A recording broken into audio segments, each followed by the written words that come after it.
कल जो हुआ था उस पैराग्राफ को पढ़ते हैं, उसके बाद आगे बढ़ेंगे। मैं कहा गुरुदेव ने, कुछ क्षणों के लिए ईर्ष्या लज्जित हुई, किंतु पुनः ऋषि की बातों का उत्तर देने के लिए उद्यत हुई। ऋषि उत्तर की आशा कर रहा था। ईर्ष्या का कथन प्रारंभ हुआ। ऋषि, तुमने मेरे एक रूप की ही चर्चा की है, किंतु रात्रि का अंधकार कष्टकर है तो प्रभात का प्रकाश सुखकर भी है। मेरी जलन को ही तुमने प्रधानता दी। मैंने इस जलन से भी उत्कर्ष की भावना को छिपा रखा है। यदि अन्य को देखकर ईर्ष्या न होती तो अकर्मण्यों की संख्या अत्यधिक होती। आज ईर्ष्या है तो कल अग्रसर होने की तीव्र इच्छा भी है। एक पद पाकर यदि मनुष्य संतुष्ट हो, चैन की बांसुरी बजाने लगे, तो भविष्य की कथा भविष्य ही जाने। मैं व्यक्ति को शांत होकर बैठने नहीं देती। उसके दिल में जलन की अग्नि प्रज्वलित करती रहती। व्यर्थ की जलन उसी प्रकार निरर्थक है जिस प्रकार लक्ष्यहीन भ्रमण। ज्ञानवर्धन के लिए भ्रमण आवश्यक है। यदि तुम उसे स्वीकार करते हो तो तुम मेरी आवश्यकता को क्यों नहीं स्वीकार करते? ईर्ष्या ने यदि जलन उत्पन्न की है तो कार्य की प्रेरणा भी दी है। जलन यदि जलाती ही रही तो एक दिन उसी जलन में स्वयं भी जल मरेगी। किंतु बात यह नहीं, बात कुछ और है। जलती हूं उसके लिए जो भव्य है, सौम्य है, सुंदर है, न कि उसके लिए जो उपेक्षित है, नगण्य है।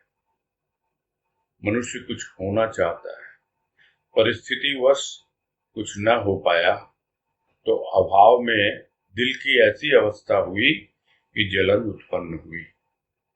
नीति के अनुसार यही न कहोगे तुम कि देख वीरानी चौपड़ी क्यों ललचावे जी, किंतु मैं तुमसे स्पष्ट कहूंगी कि यह मुझे पसंद नहीं कि दिल में बेचैनी रहे और मैं कहूं कि मैं अपनी अवस्था से संतुष्ट हूं।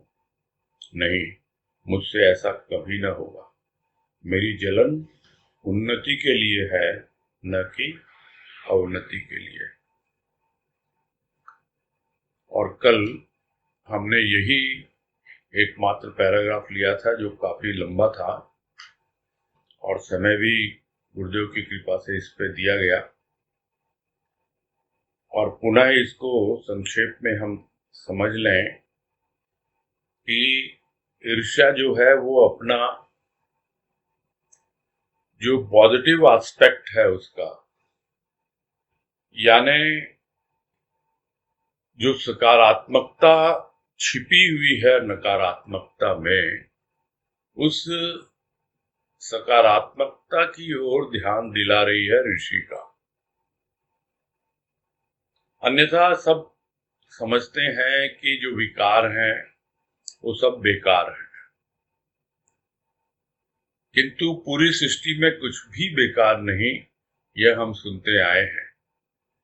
यदि कुछ भी गलत होता है या अनुचित होता है तो उसके पीछे प्राणी की अपनी सोच होती है, उसका अज्ञान होता है, और या फिर उसे इतना विवेक नहीं कि किस प्रकार से वस्तु का, विचारों का, भावों का वो सदुपयोग कर पाए।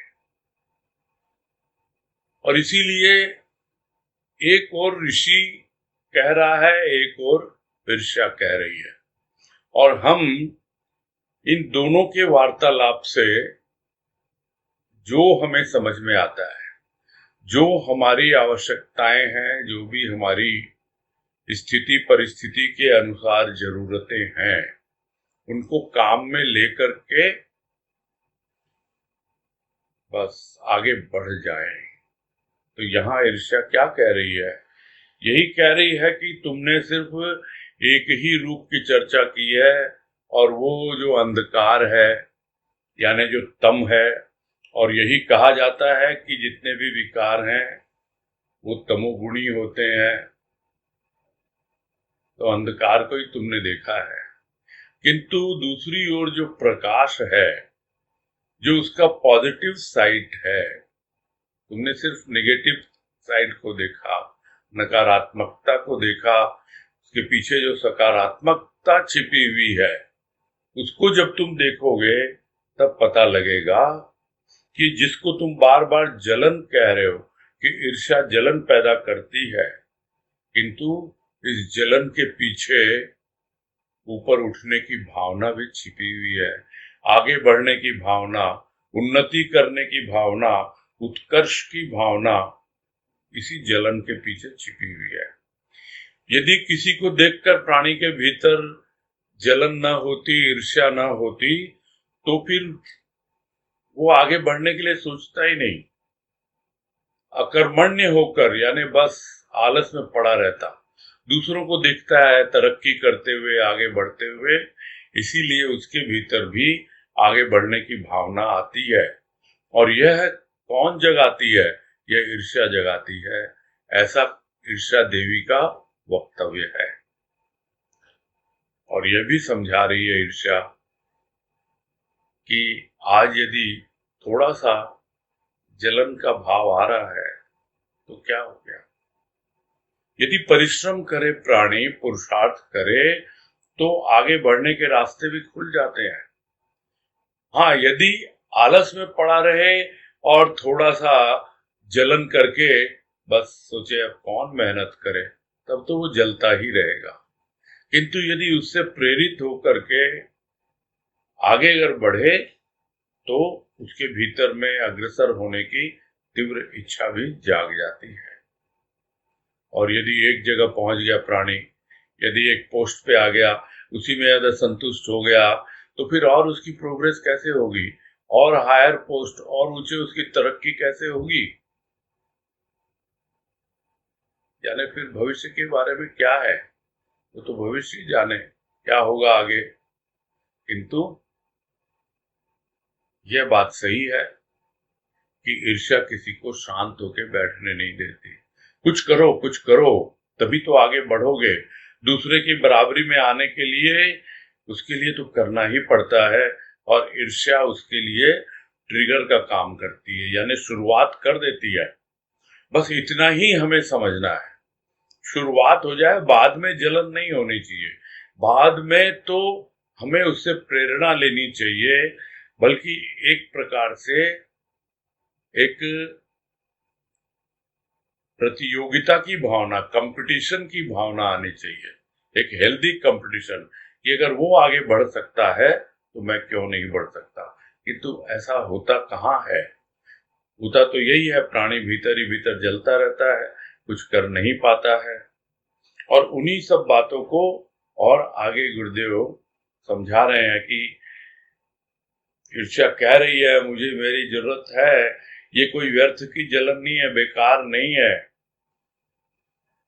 यदि घूमने फिरने निकले हो कहीं पर, कुछ भी कर रहे हो, तो उससे ज्ञान तुम्हारा बढ़ना चाहिए ना।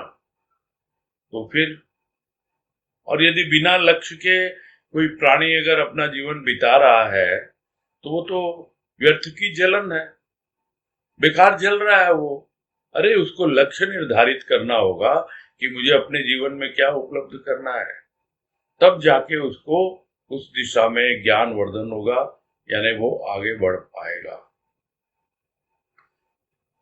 और यदि तुम इन सब बातों को स्वीकार करते हो, तो फिर मेरी आवश्यकता को स्वीकार क्यों नहीं करते हो ऋषि? फिर भी ईर्ष्या रुकती नहीं है, अपनी बढ़ाई करते ही चली जाती है। यदि जलन उत्पन्न की है तो आगे बढ़ने की प्रेरणा भी नहीं है। और यदि सिर्फ जलाती ही रहे ईर्ष्या, तो ईर्ष्या तो जानती है, ईर्ष्या थोड़ा सा जलाती है। यह तो प्राणी है जो स्वयं अपने विचारों में जलता रहता है, थोड़ा सा आया विकार उसको पकड़ के बैठ जाता है। यदि जलन जलाती रही तो एक दिन वो स्वयं उसमें जल में रही। ईर्ष्या को पता है मुझे जितनी आवश्यकता है ना, थोड़ी नमक मिर्च लगाने की, बस उतना ही लगा देती है ईर्ष्या, और उसके बाद हट जाती है वहां से। यदि वो जलाती रही तो खुद ही जल जाएगी, यानी उसके अस्तित्व को ही खतरा है। इस वजह से वो थोड़ी सी जलन देती है और फिर वहां से हट जाती है। ईर्ष्या को पता है, किंतु प्राणी इस बात को समझ नहीं पाता। जलन है किसके लिए है? जो बहुत अच्छा है, बहुत बड़ा है, बहुत सुंदर है, बहुत सौम्य है। अब उसके लिए थोड़ी कोई जलन पैदा होती है कि जिसकी कोई परवाह नहीं करता, जो उपेक्षित है, और जिसका कोई वैल्यू नहीं है, जो नगण्य है, जिसकी कोई ज्ञान गिनती नहीं है। तो इन सब चीजों के ऊपर में कोई ध्यान ही नहीं देता है, तो फिर उसे ईर्ष्या क्या करेगा? ईर्ष्या तो उस पर करेगा ना जिस पे ध्यान अटकता है। और बहुत बार तो ऐसा भी होता है कि मनुष्य कुछ चाहता है बनना, लेकिन स्थिति परिस्थिति कुछ ऐसी जीवन में आ जाती है कि वो बन नहीं पाता है, आगे बढ़ नहीं पाता है, और फिर उसके भीतर में अभाव की सृष्टि होने लगती है। और धीरे धीरे अभाव कुछ इतना ज्यादा गहरा जाता है कि बस वो ईर्ष्या में जलता ही रहता है। तो ऐसे में तो लोग यही कहेंगे ना, और ऋषि कोई कह रही ईर्ष्या, तुम तो यही कहोगे कि देख वीरानी चूपड़ी क्यों ललचावे जी, रूखी सूखी खाए के ठंडा पानी पी। तो क्या ये संभव है क्या कि एक व्यक्ति भीतर से तो जल रहा है, वो अपनी अवस्था से संतुष्ट नहीं है, उसे बनना था कुछ और बन नहीं पाया, और वो कहे कि नहीं नहीं मैं तो संतुष्ट हूं, मैं तो अपने आप में तृप्त हूं, मैं तो शांत हूं, तो ये ईर्ष्या होने नहीं देती है। बार बार ईर्ष्या उसे कुरेदती है, बार बार उसे परेशान करती है। तो ऐसा ईर्ष्या से कभी नहीं हो सकता है। ऋषि तुम समझो, मैं जो जलन पैदा करती हूँ वो उन्नति के लिए करती हूँ, आगे बढ़ने के लिए करती हूँ, न कि अवनति के लिए, उसको नीचे गिराने के लिए। अब प्राणी अगर इसको समझ न पाए तो ये तो उसकी भूल है। यानी इतने सुंदर ढंग से ईर्ष्या ने अपना पक्ष रखा है ऋषि के सामने। और आज ऋषि क्या कह रहा है वो हम पढ़ते हैं अगले पैराग्राफ में, जो गुरुदेव बता रहे हैं कि ऋषि ने कहा, तुम्हारी बातें ही प्रकट कर रही हैं कि तुम्हारा हृदय मलिन है, पर समझती हो प्राणी को इसीलिए न जलन है। हृदय यदि उदार होता, विशाल होता, सहानुभूति के लिए स्थान होता, निरर्थक अभिमान न होता, तो ईर्ष्या तुम्हारे भी प्रशंसक होते, किंतु ऐसा होता कहाँ है। तुम्हें जलन से क्षण भर के लिए अवकाश नहीं। तुम्हारी जलन मनुष्य को बेचैन कर देती है। जिसके प्रति ईर्ष्या का भाव होता है उसे तुम किसी भी प्रकार देखने को तैयार नहीं।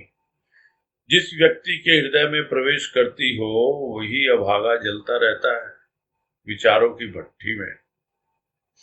अन्य व्यक्ति को निरर्थक ही अपना शत्रु बना लेती हो। अमंगल उस व्यक्ति का होता है जिसने तुम्हें हृदय में स्थान दिया। जाओ, मैंने सभी विकारों से वार्तालाप किया, किंतु उन सबों में तुम ही अधिक घातक हो। काम ने सृष्टि का अमंगल किया तो सृजन में सहायक भी रहा। क्रोध ने मन तन उत्तेजित कर विवेक शून्य कार्य करवाए तो उसने अविवेकियों का संहार भी किया। लोभ ने दमड़ी का अधिक मूल्य समझा तो धन राशि संग्रह में भी सहायक रहा। मोह ने मानव को कर्तव्यच्युत किया तो उसके हृदय में कुछ प्रेम का भाव भी दिया। मद ने जहां अभिमान की पराकाष्ठा दिखाई वहां स्वाभिमान को भी जगाया। किंतु ईर्ष्या देवी, तुम्हारे हिस्से में तो जलना जलाना ही पड़ा। मैं किसकी निंदा करूं, किसकी प्रशंसा, जबकि ये विकार एक ओर मनुष्य को कष्ट देते हैं और दूसरी ओर जीवन निर्वाह के लिए इनकी आवश्यकता भी होती है। और अब गुरुदेव पुस्तक समापन की ओर बढ़ रहे हैं। ये जो आनंद पथ पुस्तक है उसको पूरा करने की ओर, इसीलिए कह रहे हैं यहाँ पर ईर्ष्या देवी को जाने के लिए कि समझ ली तुम्हारी बातें, किंतु तुम्हारी बातें ही बतला रही हैं कि तुम्हारा दिल साफ नहीं है। तुम एक और बोल तो रही हो कि मैं जलन पैदा करती हूं उनकी उन्नति के लिए, न कि उनकी अवनति के लिए, उन्हें आगे बढ़ाने के लिए, न कि नीचे गिराने के लिए।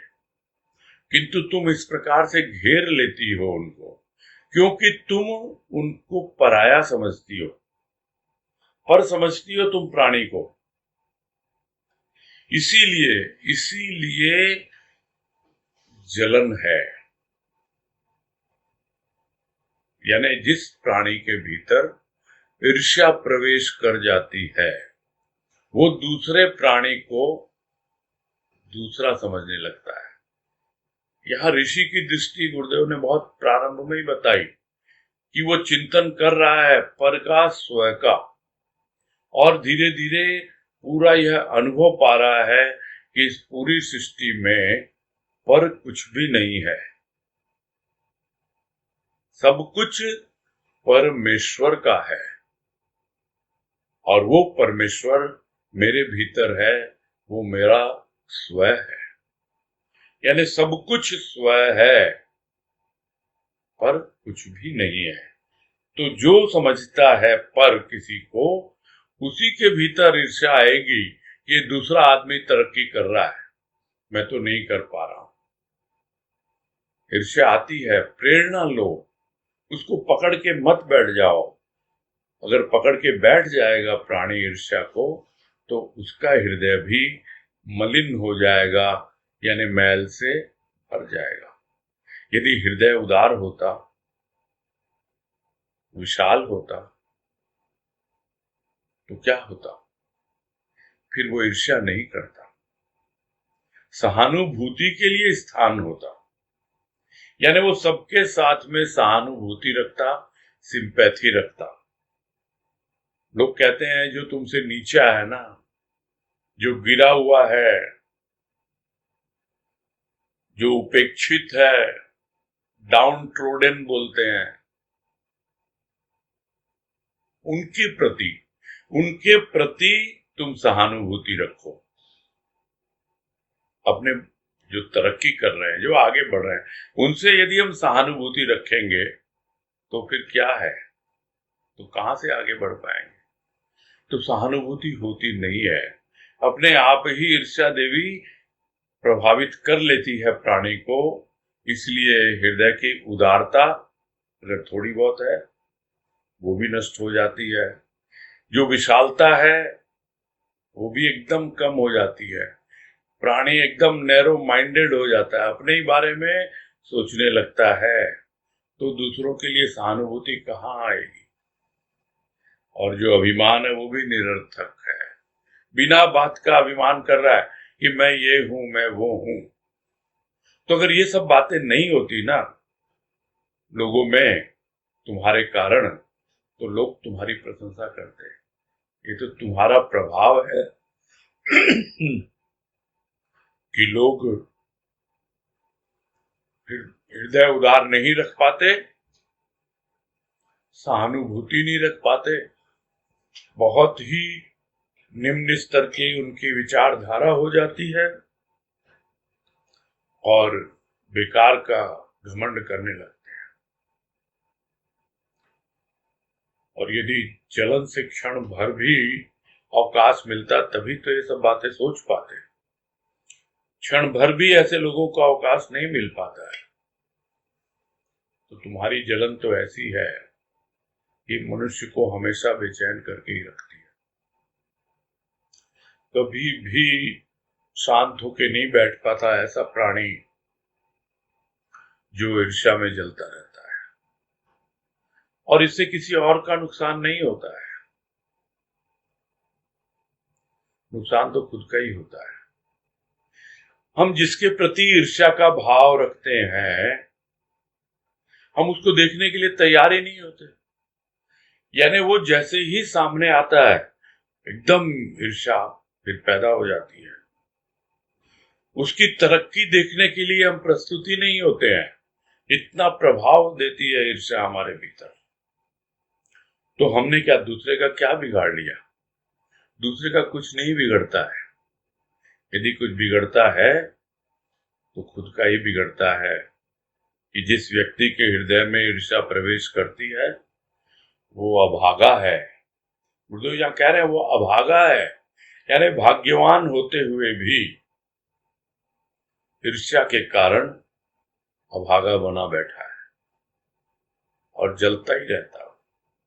बस केवल सोचता रहता है, विचारों में एकमात्र जलन जलन जलन, वो ईर्ष्या की भट्टी में जलता ही रहता है।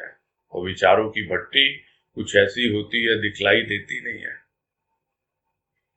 अब उसमें बहुत तरह की बातें सोचता रहता है, कर पाता नहीं है, और उसके भीतर में ईर्ष्या बढ़ती चली जाती है।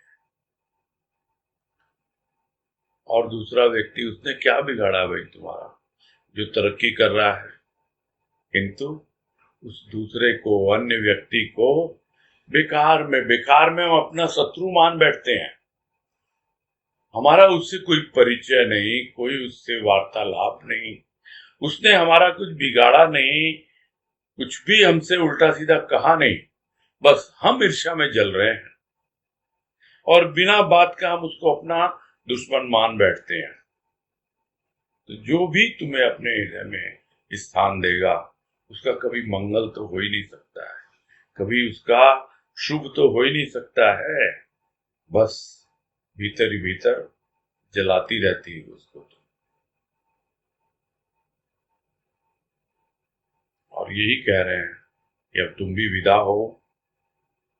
मैंने बहुत सारे विकारों से, जो बाकी के 5 विकार हैं, उनसे भी बातें की तुम्हारे आने के पहले, किंतु उन सब में यही मेरा निष्कर्ष निकलता है कि तुम सबसे घातक हो।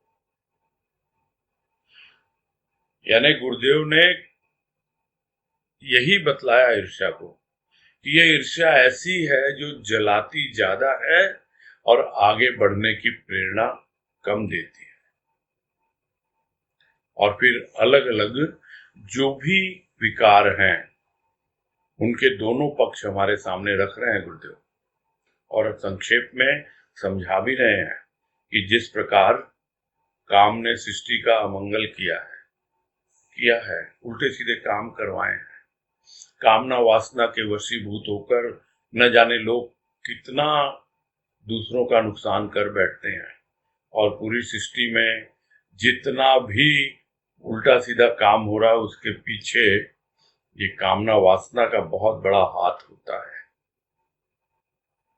तो दूसरी ओर सृष्टि के सृजन में भी सहायक होता है काम, यानी कर्म के लिए प्रेरित करता है। यदि कामना भीतर न जागे तो प्राणी काम क्या करेगा? दूसरी ओर यदि कामना न जागे तो कैसे आगे सृष्टि चले? ये तो इसी तरह है कि जिस तरह बीज भूमि में यदि बीजारोपण न हो तो वृक्ष कैसे पैदा हो? तो सृष्टि चलाने के लिए ही तो सृष्टिकर्ता ने हमारे भीतर कुछ इस प्रकार का भाव दिया है, किंतु हम उसको ठीक से समझ नहीं पाते हैं। उसी प्रकार क्रोध ने उत्तेजना दी, तन को भी और मन को भी, और उस वक्त प्राणी एकदम विवेक शून्य हो जाता है, यानी बिल्कुल भी विवेक उसे रहता ही नहीं है और उल्टे सीधे काम कर देता है वो विवेक शून्यता के कारण। किंतु उस क्रोध के कारण बहुत बार ऋषि मुनियों ने, जिनका विवेक जागा हुआ है, उन्होंने विवेक का सहारा लेकर के ऐसे अविवेकियों का, यानी जो अज्ञानी है, जो अपने आप को बहुत कुछ समझते हैं, कितने ही असुरों का, दानवों का उन्होंने संहार भी किया है, उसी क्रोध के वशीभूत होकर के। और लोभ ने यदि रुपये पैसे का मूल्य ज्यादा समझा, दमड़ी का, यानी छोटे से छोटा जो भी मूल्यवान होता है, ऐसा नहीं कि सिर्फ करोड़ों का, लाखों का ही मूल्य अधिक समझा, एक छोटी से छोटी दमड़ी का भी अधिक मूल्य समझा। जो लोभी होता है वो कुछ भी छोड़ने के लिए तैयार नहीं होता है, इतना प्रबल होता है उसका लोभ, उसका मूल्य उसको पता है, इसीलिए उसी के पीछे भागता रहता है। धन का लोभ ऐसा होता है कि धन के अलावा वो कुछ सोचने ही नहीं देता है। किंतु हाँ, कुछ जीवन यापन के लिए जो भी धन राशि चाहिए उसे, उसके संग्रह में भी तो ये लोभ सहायक होता है। और मोह ने मानव को अपने कर्तव्य से विमुख किया, कर्तव्य से च्युत किया, यानी कि गिरा दिया। जो उसे करना था, मोह के वशीभूत होकर हमारे जो शरीर के संबंधी हैं, जो हमारे पुत्र पुत्री हैं, या और भी जो शरीर से जुड़े हुए जो हैं, उनके मोह में पड़ करके प्राणी अपने कर्तव्यों को भूल जाता है। जो उसको करना चाहिए वो मोह उसकी आंख पे पट्टी बांध देता है, उसे कुछ भी दिखलाई नहीं देता, और वो उसको कहता है कि हाँ मैं तो इनसे प्रेम करता हूँ। हाँ है प्रेम, किंतु वो प्रेम उसको समझ नहीं पाता कि यह प्रेम तो ईश्वर के प्रति होना चाहिए, घर परिवार के प्रति नहीं।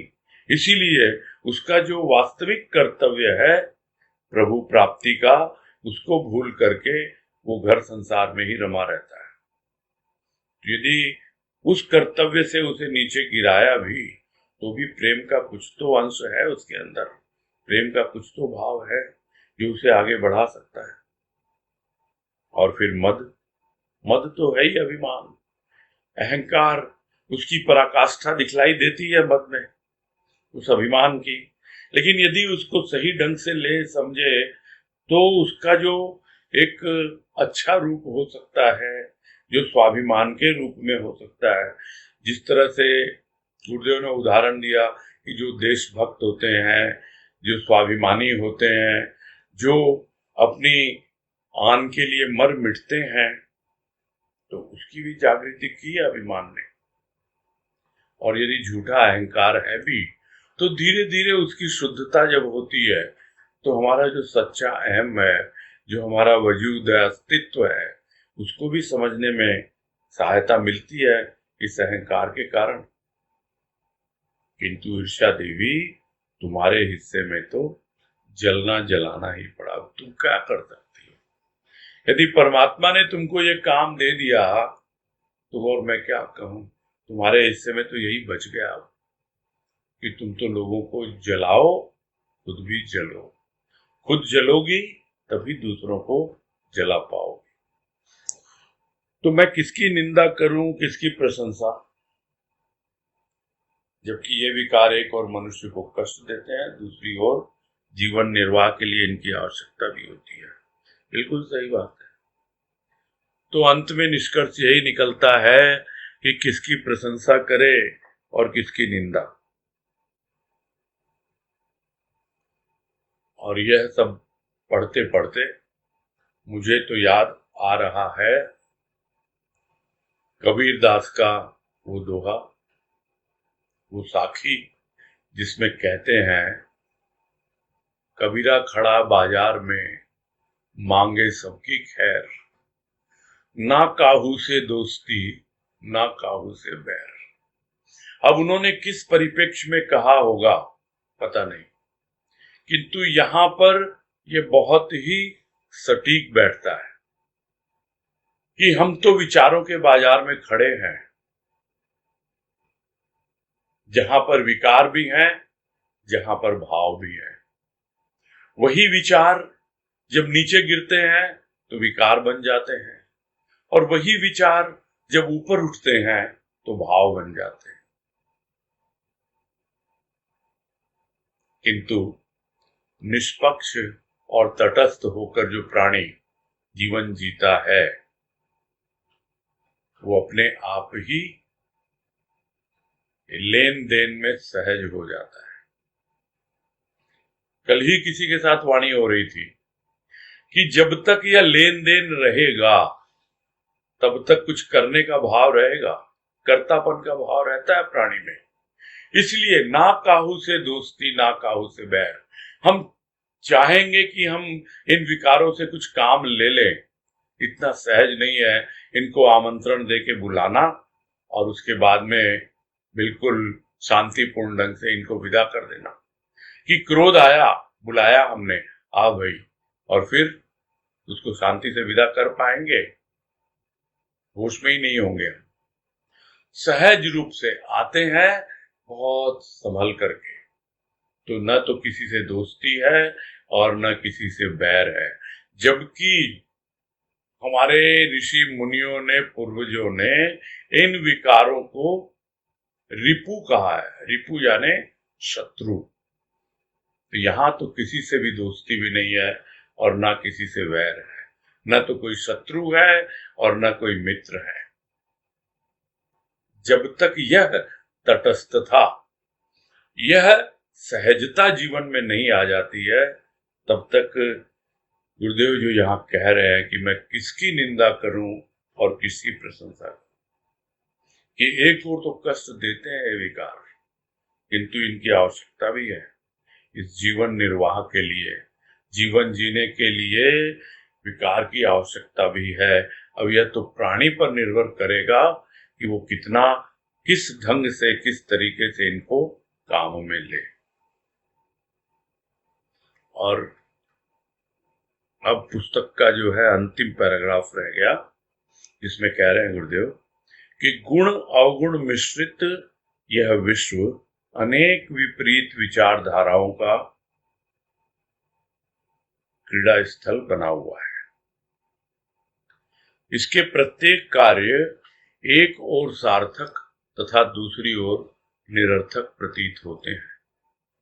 ईर्ष्या देवी, प्रस्थान करो। तुम्हारी उपस्थिति में मेरी चिर संगिनी शांति देवी आने में लजाती है। एकांत मेरा प्रिय साथी, चिंतन मानसिक विनोद, मानसिक भाव विश्लेषण मेरा कार्य, पर स्व का एकीकरण मेरे जीवन का लक्ष्य, सत्य मेरा इष्ट, अधिक कथन की अनंत वार्ता का अंत न कर सकेगा। जाओ देवी जी, मुझे विश्राम करने दो।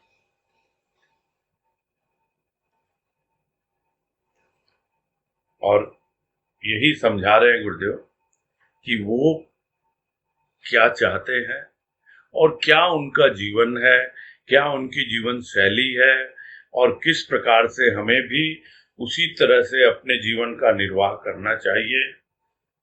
क्योंकि सबको पता है कि यह जो पूरा संसार है उसमें गुण अवगुण सब मिले हुए हैं और अनेक प्रकार की विचारधाराएं हैं।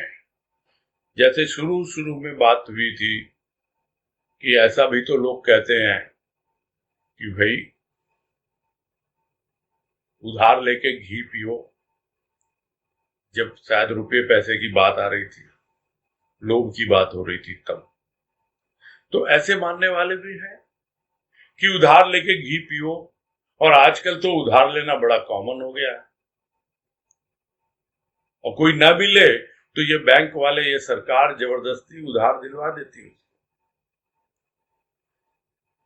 एक तो ऐसे ही परमात्मा से वो उधार का जीवन लेके आया है, उसका उधार चुका न पाए कि और कर्ज से दबा चला जाता है। तो और कर्ज से दबा चला जाएगा तो उसका मर्ज दूर कैसे होगा, कैसे उसकी बीमारी दूर होगी, समझ नहीं पाता है। तो अनेक प्रकार की विपरीत विचारधाराएं जो है यहाँ पर है, और इसका क्रीड़ा स्थल है, यानी यहाँ पे इसके खेल चलते ही रहते हैं इस संसार में। तो जितने भी कार्य देख लो आप, प्रत्येक कार्य कह रहे गुरुदेव, ये नहीं कि कोई भी काम आप बोल सकते हो जिसमें सार्थक और निरर्थक ना हो, अच्छा और बुरा ना हो। सब कार्य जो भी होते हैं उसमें दोनों प्रकार के भाव रहते हैं, यानी सार्थक भी निरर्थक भी, यानी विरोधाभास हमेशा बना रहेगा। किसी एक के लिए वो सार्थक है तो हो सकता है दूसरे के लिए वो निरर्थक, या फिर अवस्था विशेष में, परिस्थिति विशेष में वो एक ही बात, वो एक ही चीज सार्थक लगती है और बाद में निरर्थक लगती है।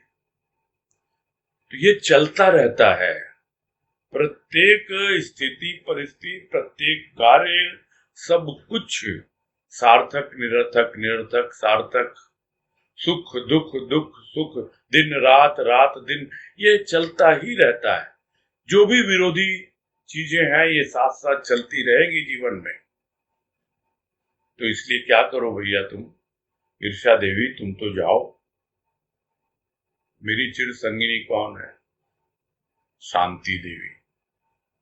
यानी शांति हमेशा उस ऋषि के साथ रहती है।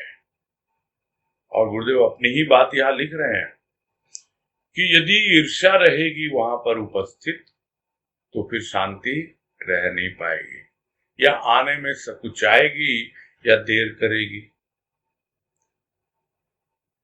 और एकांत गुरुदेव का प्रिय साथी है, उनको भीड़ भाड़ नहीं सुहाता।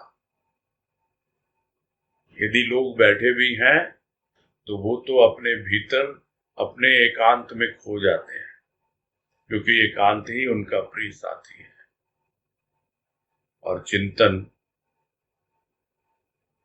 चिंतन करते हैं तो भीतर ही भीतर उन्हें प्रसन्नता मिलती है, खुशी मिलती है, हंसी मजाक खेल, ये मानसिक विनोद है उनका।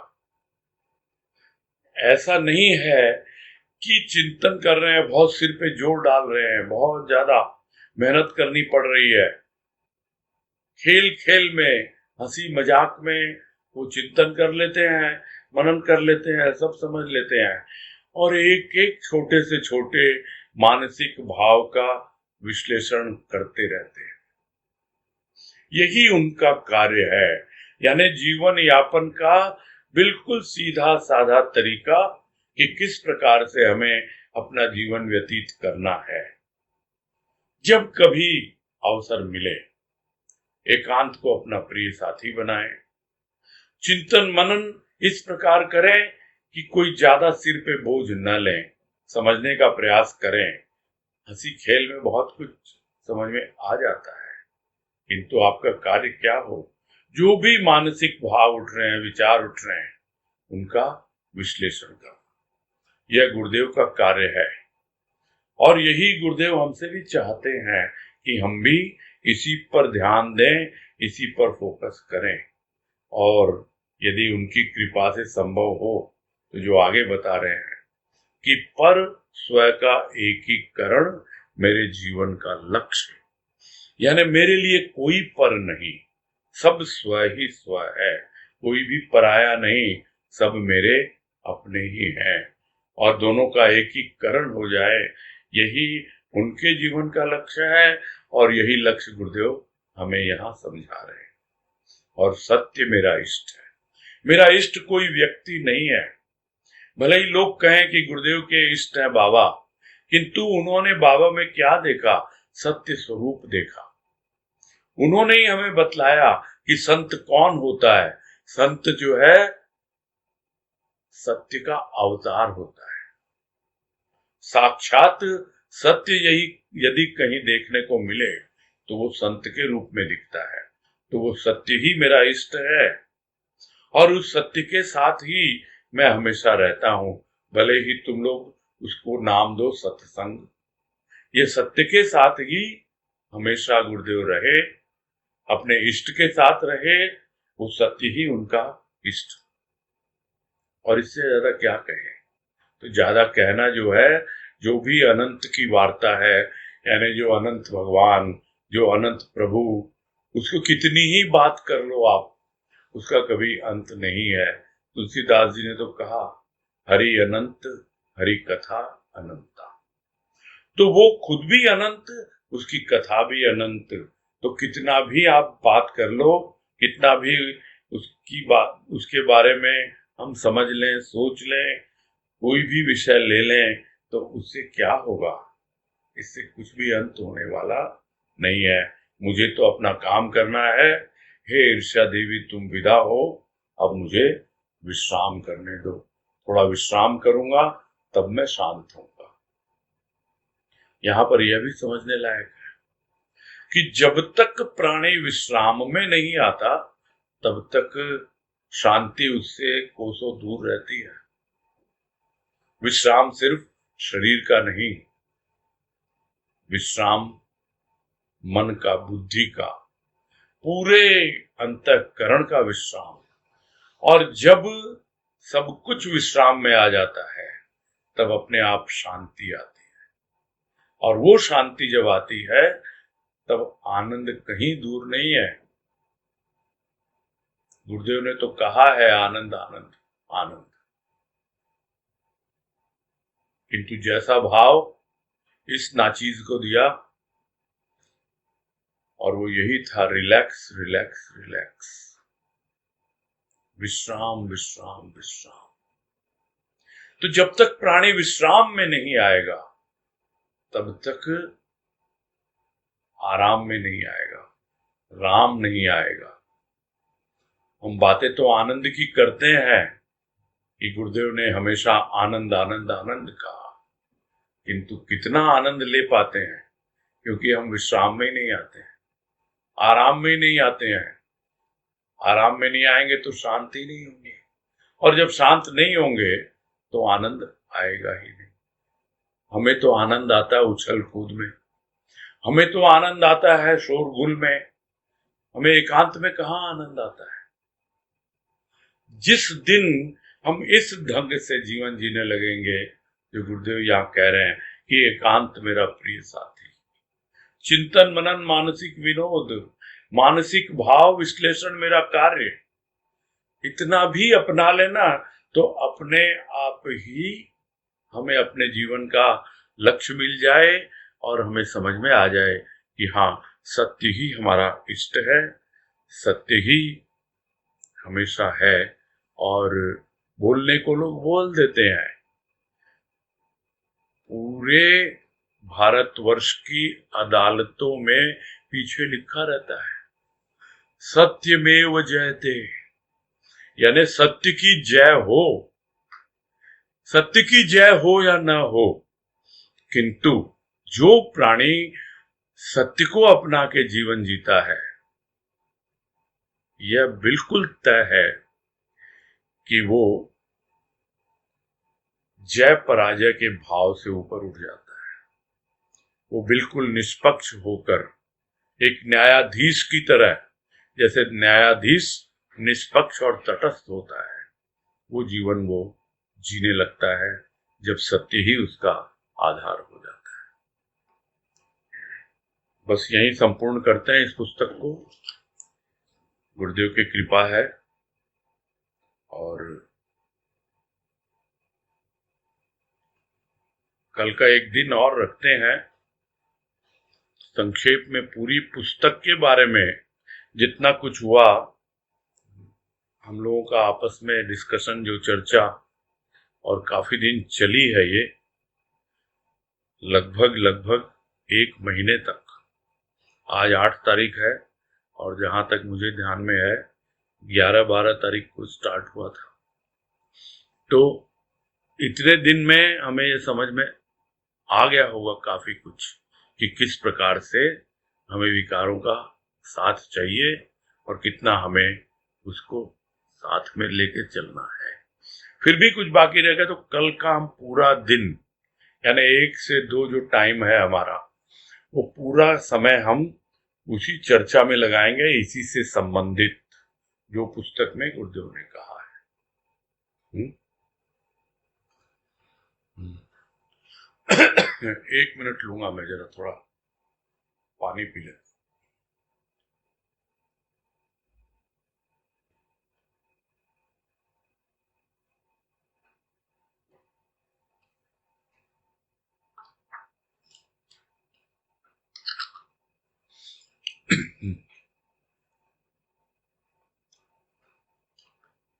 हाँ बोलिए।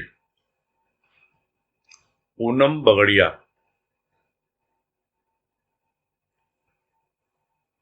हाँ बोलिए, बोलिए पूनम जी। हेलो। हाँ बोलिए, बोलिए पूनम जी, सुन रहा हूँ मैं, सुन रहा हूँ मैं, सुन।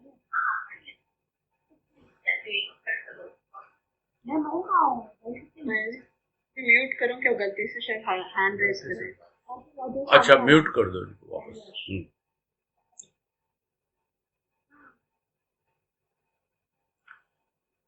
हाँ अजय बंसल को।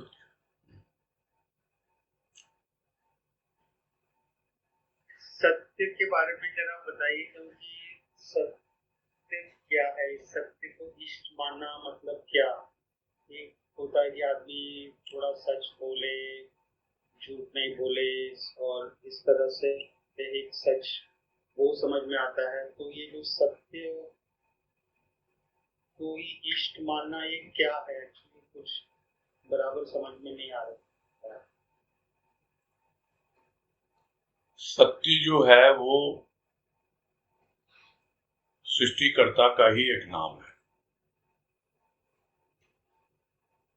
अब आप उसको जो बोल रहे हो सत्य, जो वाणी का सत्य है, वो तो मुंह से बोलने वाली बात, वो उसका बहुत ही छोटा सा अंग है। जो सत्य जिसका इष्ट होता है वो सत्य पर ही फोकस करता है, और सत्य पर फोकस करने का मतलब होता है कि जो कुछ भी संसार में सार है, सार यानी सत्य, वो सत्य जो होता है उस सत्य को ग्रहण करता हो। अन्यथा लोग यही कहते देखे जाते हैं कि एकमात्र ब्रह्म सत्य, जगत मिथ्या। तो ये जगन मिथ्या में मिथ्या क्या है? तो वाणी में कहा गुरुदेव ने कि जगन मिथ्या में मिथ्या कुछ भी नहीं है, एकमात्र वाणी का प्रयोग है। जिस दिन आप वाणी का प्रयोग सही ढंग से करने लगेंगे और अपने आप को समझने लगेंगे, तो धीरे धीरे अपने आप ही आप सार ग्रहण करना सीखेंगे। अन्यथा होता क्या है, हम समझ लेते हैं कि कुछ भी इस संसार में है नहीं काम का, सब बेकार है, ये ऐसा है वो ऐसा है। ये सब बातें भी इसमें आई हैं या पहले तन और मन में आई थी कि लोगों ने इसको धोखे की टट्टी कहा है। लोगों ने इतना कहा है कि ये संसार सब पूरा धोखाधड़ी और इसी में ठगी में और पाखंड में, प्रवंचना में, इसी में भरा हुआ है। तो हमको उन सब पे फोकस नहीं करके, ध्यान नहीं दे करके, है यहाँ पर ऐसा नहीं कि नहीं है, हमारा फोकस होना चाहिए जो सार है, और वो सार जो है वही हमें सत्य तक लेके जाता है। जबकि देखा जाए, जब और आगे हम बढ़ते हैं तब समझ में आता है, जो गुरुदेव ने वो भी कहा है कि एक वाणी में, जो वाणी पूरी याद नहीं है, उसका सार इतना ही था, उसका भाव इतना ही था कि सत्य भी एक प्रकार की मान्यता है। जिस तरह आप राम को मानते हो, कृष्ण को मानते हो, संत को मानते हो, उसी तरह सत्य भी एक प्रकार की मान्यता ही है। किंतु यहाँ पर उसका कोई स्थूल रूप नहीं है, सत्य का कोई स्थूल रूप नहीं है। ये समझाने के लिए कहा जाता है कि संत जो है वो सत्य का एक स्थूल रूप है, यानी अवतार है। जिस तरह राम को, कृष्ण को विष्णु का अवतार कहा गया, उसी तरह संत को सत्य का अवतार कहा गया। इसी तरह से अलग अलग लोकों की कल्पना की गई है। कोई कहता है सत्य लोक है, उसके बाद गोलोक है, उसमें साकेत लोक है, और भी कोई कहता है पितर लोक है, कुछ कोई लोक है, फिर ये पृथ्वी लोक है, फिर पाताल लोक है।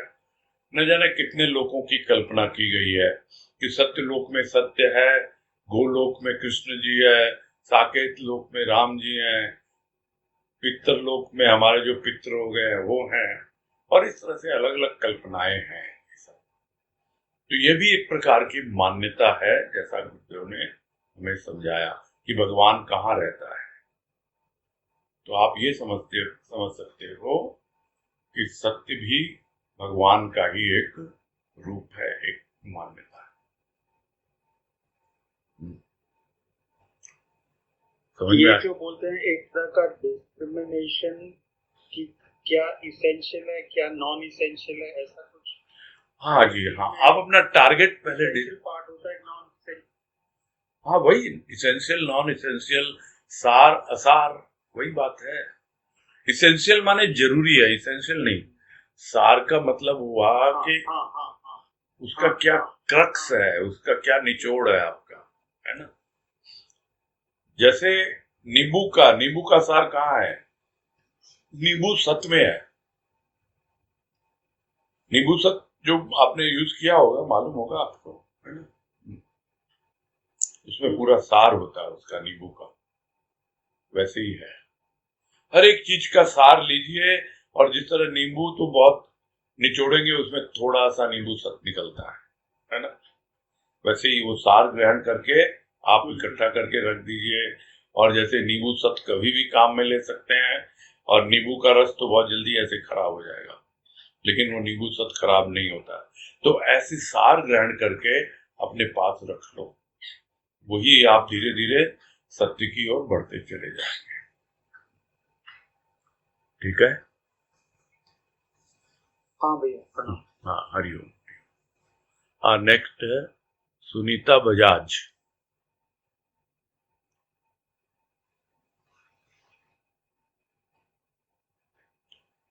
हाँ, बोलिए। हरिओम। हाँ, हरिओम। गुरुदेव की वाणी हमें हरिओम। मैंने आवाज पहले, हाँ, आवाज तो आ रही है। हरिओम। पहले अपना परिचय दीजिएगा। परिचय दीजिएगा अपना। हम कलकत्ता से सुनीता बजाज। अच्छा, पहचाना नहीं, खैर कोई बात नहीं है। हाँ, बोलिए। बोलिए क्या बोले? गुरुदेव की वाणी। हाँ, बोलिए। गुरुदेव वाणी से समझा रहे हैं कि ये संसार में गुण दोष अच्छा बुरा सब है, यहाँ विकार भी है, लेकिन विकार हमारे लिए उपयोगी साबित हो सकते हैं जब इन्हें हम उच्च भावना में लेके जाते हैं। तो विकार जब उच्च भावना में जाते हैं तो हमें ऊपर उठा देते हैं, और जब हम उनका निम्न स्तर पे लेके जाते हैं तो हमें नीचे गिरा देते हैं। बोला कि ईर्ष्या जब हृदय में जगती है तो ये हमको जलाती है, लेकिन अगर हम इसका सदुपयोग करें तो ये हमें ऊपर भी उठाती है। अगर हम अपने जीवन में सत्य और अपना पराया का भेदभाव हटा दें और सबकी समभाव देखें तो ये विकार हमारा कुछ भी नहीं बिगाड़ सकते। तटस्थ होकर हर चीज हम देखते रहेंगे, तो हम दृष्टा भाव में रहेंगे तो सब चीज देव की कृपा से हमारे ऊपर अच्छा कार्य करेगी, और विकार भी हमें ऊपर उठाएंगे। गुरुदेव का साथ हमारे जीवन में रहेगा, और उनकी कृपा दृष्टि हर समय बनी रहेगी, और उनको समक्ष में रख के हर चीज को हमें दृष्टा भाव से देखेंगे। ये जो हो रहा है सब अच्छा ही, इसमें नहीं, आपका प्रश्न आया नहीं अभी तक। आपका प्रश्न नहीं आया अभी तक।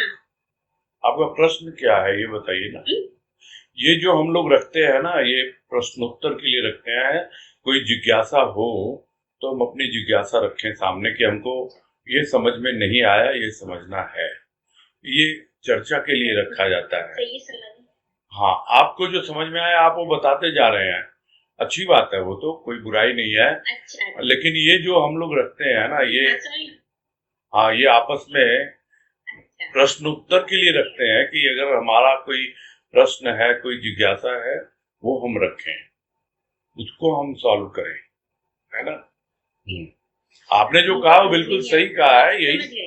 हाँ, आपने जो कहा, गुरुदेव ने यही सब कहा है इसमें, वो सब तो सभी ने सुना है। अब उसके संदर्भ में यदि कोई जिज्ञासा किसी की हो, उसके लिए हम रखते हैं ये कार्यक्रम, है ना। आपकी भी कोई जिज्ञासा हो तो हाँ, आप समझ कल गए। कल आप पूरा, हम लोग 1 घंटा रखेंगे इसके लिए, अपनी जिज्ञासा आपस में चर्चा करके हम पूरी करेंगे, ठीक है ना।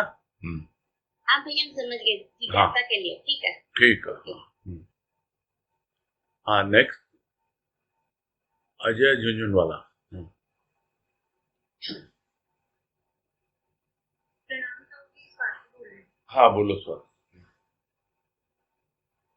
ताऊ जी, ये जो हम चिंतन मनन की बात करते हैं, तो एक क्वेश्चन आ रहा था, जैसे कि विचार हम लोग बोलते हैं कि मन में उठते हैं, और आपने परसों बोला था कि जो भी विचार हमारे मन में आ रहे हैं, मतलब जो भी विचार आ रहे हैं, जैसे कि उसका जो सार है, उसको हमको चिंतन मनन के द्वारा ग्रहण करना है, और तब उससे भाव की स्थिति बनती है, और आगे जाके फिर हमको तब शांति मिलती है।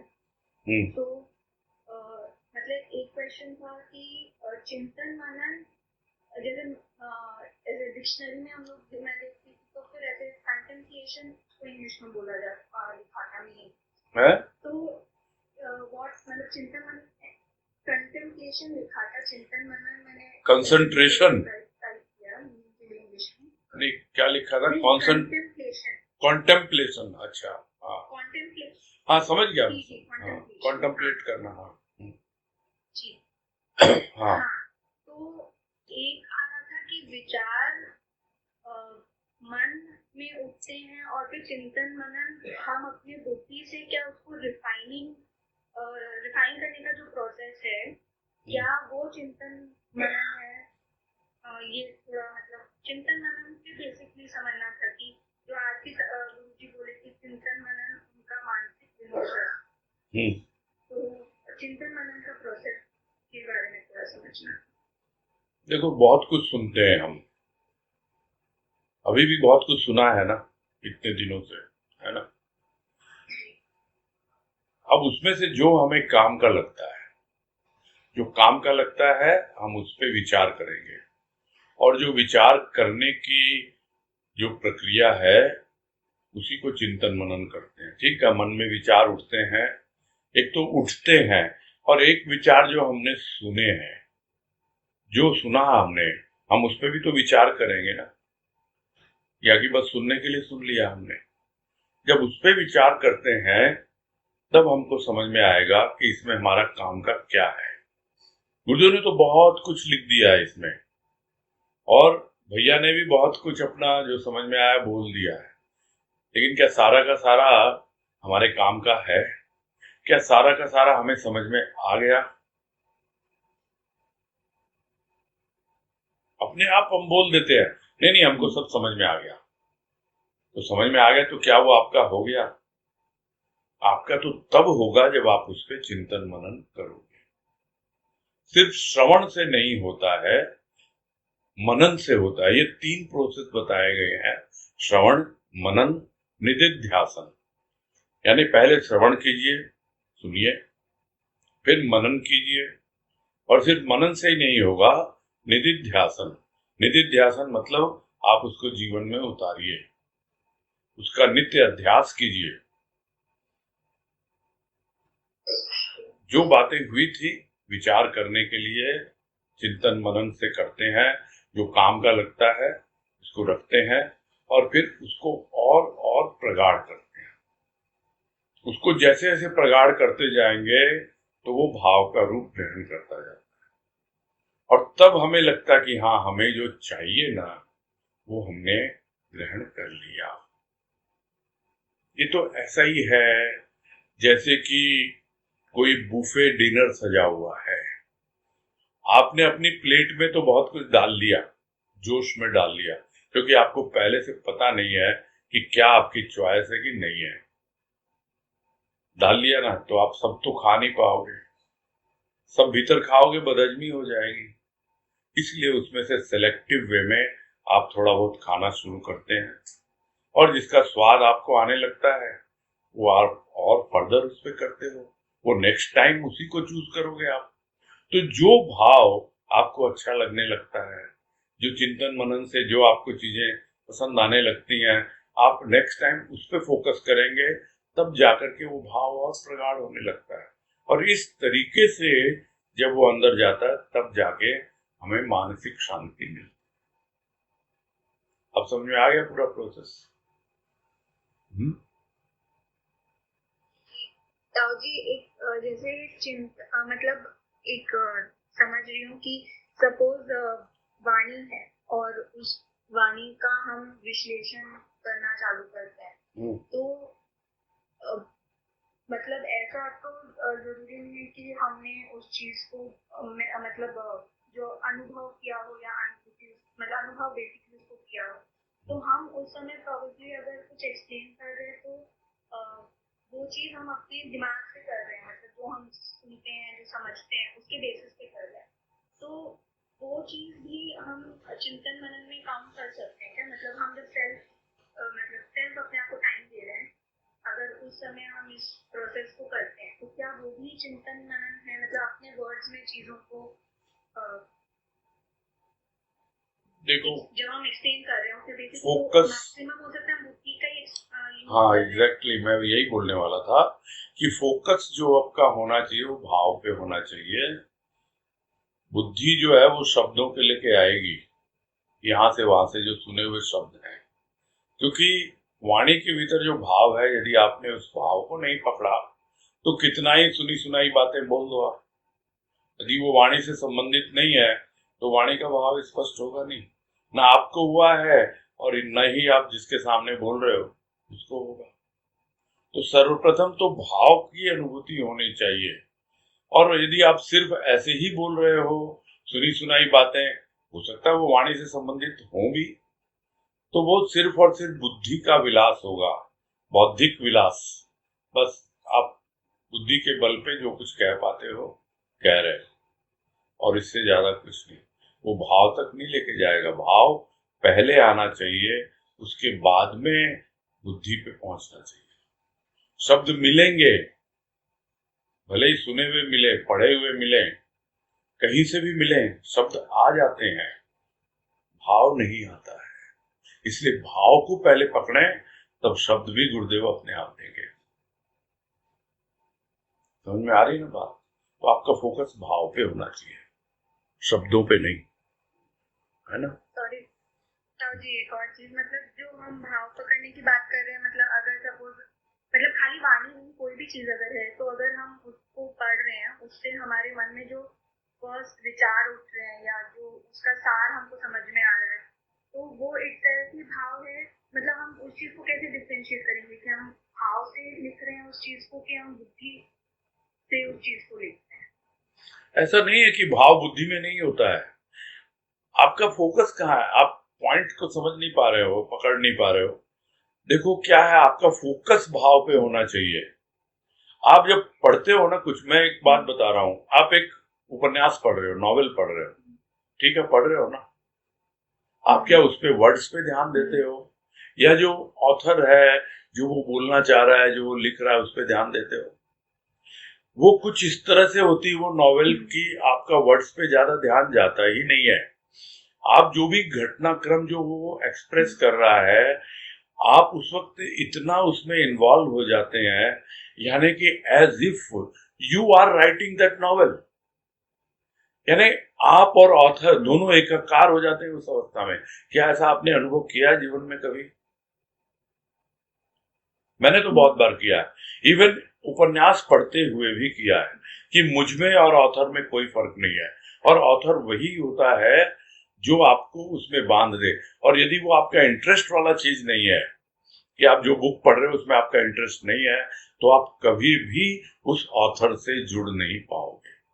ऑथर ने अपना अनुभव लिखा है, उसकी अपनी एक शैली है, उसके पीछे जरूर कोई ना कोई भाव विचार छिपा हुआ है।